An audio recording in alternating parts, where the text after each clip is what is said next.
Good morning. I have a major leak.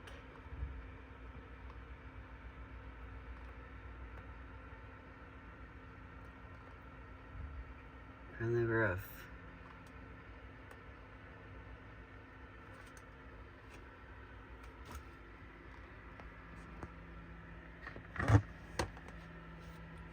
Those are raindrops inside my RV.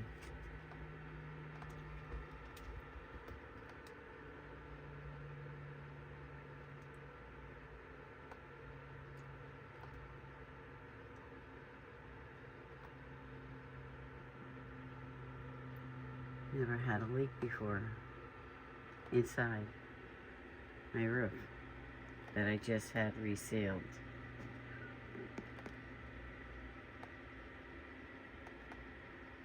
Pretty bad.